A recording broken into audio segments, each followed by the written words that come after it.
Viewers, reserve bank of India ने यह फैसला किया है कि भारत बहुत जल्द इंटरनेशनल तिजारत इंडियन रुपए के जरिए करेगा। यानी इंडिया से जो चीजें मुख्तलिफ मुल्कों को भेजी जाएंगी और जो कुछ बाहर से मंगवाया जाएगा उसकी पेमेंट डॉलर की बजाय भारतीय रुपए में की जाएगी।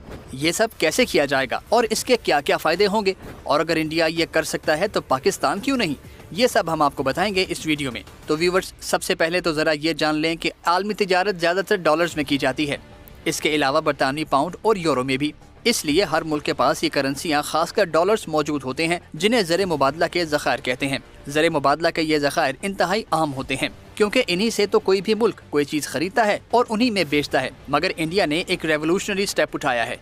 बहुत जल्द भारत इंटरनेशनल ट्रेड डॉलर्स वगैरह की बजाय इंडियन रुपए में करेगा। इस तरह वो ज़र मुबादला की बहुत ज्यादा बचत करेगा। ये सब कुछ यूँ होगा कि पहले इंडिया उन मुल्कों से बात करेगा जो डॉलर की बजाय मकामी करेंसी में तिजारत करना चाहते हैं। मिसाल के तौर पर इसके लिए रूस राजी हो जाता है। अब होगा ये कि दोनों मुल्क एक दूसरे के मुल्क में अपने अपने बैंक अकाउंट्स खुलवाएंगे, यानी इंडिया रूस में और रूस इंडिया में। रूस इंडिया में अपने बैंक अकाउंट्स में अपनी करेंसी यानी रूबल रखेगा और इंडिया रूस में मौजूद अपने बैंक अकाउंट्स में इंडियन रुपए। अब मिसाल के तौर पर रूस इंडिया से गाड़ियां खरीदना यानी इंपोर्ट करना चाहता है। इसके लिए वो उन गाड़ियों की जितनी भी कीमत है इंडिया में मौजूद अपने बैंक अकाउंट्स में रूबल में जमा करा देगा। अब होगा ये कि जिस इंडियन कंपनी ने ये कारें रूस को एक्सपोर्ट की होंगी उसे रूबल में अदायगी नहीं होगी, बल्कि बैंक उस दिन के एक्सचेंज रेट के हिसाब से उस कंपनी को भारतीय रुपयों में पेमेंट कर देगा। यूं ये दोनों मुल्क बिल्कुल उसी तरह एक दूसरे से इंपोर्ट एक्सपोर्ट यानी तिजारत कर सकेंगे। और पता है इसके कितने सारे फायदे होंगे। एक तो ये कि इंडियन रुपया डॉलर के मुकाबले में तगड़ा हो जाएगा,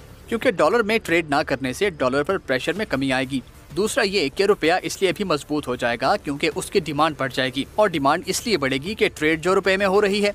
और ये तो सबको पता है कि जिस चीज की डिमांड बढ़ जाए उसकी कीमत भी बढ़ जाती है, और जब फॉरेन एक्सचेंज रिजर्व्स पर बोझ नहीं पड़ेगा तो ये मुस्तहकम होंगे बल्कि बढ़ेंगे। ये सब तो हो गया, मगर इंडियन रुपए में ट्रेड करने के लिए कौन कौन से मुल्क राजी होंगे? तो इसका जवाब है वो मुल्क जिनकी मईशत कमजोर है या जिन पर पाबंदियां लगी हुई हैं। रूस की मिसाल तो हमने दे दी। ईरान और श्रीलंका को भी ऐसा करने पर शायद कोई एतराज न हो, और चूंकि हर मुल्क डॉलर बचाना चाहता है इसलिए बहुत से मुल्क इस पर राजी हो जाएंगे, क्योंकि वो भी ट्रेड अपनी लोकल करेंसी में ही कर रहे होंगे। और अगर इंडिया ये सब कर सकता है तो पाकिस्तान क्यों नहीं?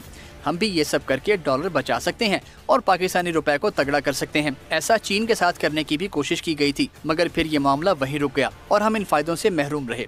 अब अगर पाकिस्तान अपनी मईशत को बेहतर करना चाहता है तो उसे चीन समेत और बहुत से ममालिक के साथ पाकिस्तानी रुपए में तिजारत करना होगी। क्या हम ऐसा कर पाएंगे या नहीं? कमेंट करके बताइए। इस वीडियो को लाइक और शेयर जरूर कीजिए।